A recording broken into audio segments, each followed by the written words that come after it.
அப்போ கொடுத்துட்டீங்களே நீங்கள் தான், கொடுக்கலன்னா தானே உங்களுக்கு வருத்தப்படணும், நீங்கள் கொடுத்துட்டு ஏன் அழுவுறீங்கன்னு சொல்லி கேட்டேன். அப்போ தான் அவங்க சொல்லியிருக்காங்க, அதுக்காக நான் அழுவலை, கொடுத்துட்டேன். அந்த வகையில் ஒரு சந்தோஷம்தான். ஆனாலும் அந்த கொடுத்ததுக்கப்புறம் அந்த பாக்ஸில் இருந்த ஒரு 10 பேப்பர் கிட்ட நான் எடுத்து பார்த்தேன். எல்லா பேப்பர்லேயும் ஒரே மாணவியோடைய பேர் தான் இருந்துச்சு, வஃபா என்ற பேர் மட்டும்தான் இருந்துச்சு. அப்போ தான் நான் யோசித்தேன், ஆனால் அந்த வஃபா என்ற மாணவி தான் ரொம்ப ஏழ்மையான மாணவி. ரொம்ப செருப்பெல்லாம் ரொம்ப தேஞ்சு போய் ஒரு மாதிரியாக தச்சு போட்டுட்டு வந்திருப்பா. ஆனால் எல்லா மாணவிகளும் சேர்ந்து அந்த மாணவியோட பேர் தான் எழுதியிருக்காங்களே, பரவாயில்ல. ஏன்னா அவங்க மற்ற மாணவிங்க வந்து யோசிச்சிருக்காங்க, நம்மளை விட அந்த மாணவிக்கு தான் இப்போது செருப்பு அவசியம், அதனால் அந்த மாணவியோட பேர் எழுதிடலாம், நமக்கு வந்து இருக்குது.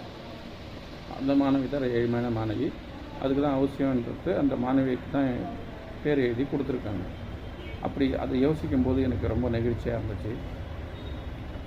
நம்ம இத்தனாலாம் யோசிக்கல, எதார்த்தமாக நம்ம வந்து பரீட்சை வைக்க போய் டெஸ்ட்டு வச்சு அதுலேருந்து நம்ம எடுத்து வாங்கி கொடுக்கலான்னு நினச்சிட்டு வந்துட்டேன்.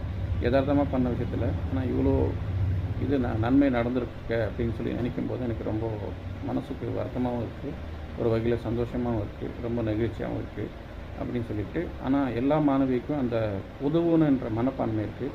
நம்மளை விட அவங்களுக்கு தேவை அதிக தேவை அவங்களுக்கு தான் சொல்லி நினச்சிட்டு அந்த மாணவிக்கு கொடுக்கணுன்றத எல்லா மாணவியும் சேர்ந்து ஒரே மாதிரியாக அந்த மாணவி பேர் எழுதியிருக்காங்களேன்னு நினைக்கும்போது பரவாயில்ல. அந்த அளவுக்கு இந்த பிள்ளைங்களை எப்படி வளர்த்துருக்காங்க, உதவுற மனப்பான்மையோட வளர்த்துருக்காங்களா அவங்க பெற்றோர் நினச்சி எனக்கு ஆனந்த கண்ணீர் வருது. அதே மாதிரி நம்ம பிள்ளைகளும் நம்ம அந்த மாதிரி வளர்க்கணும் அப்படின்ட்டு ஒரு எண்ணம் எனக்கு தோணுது.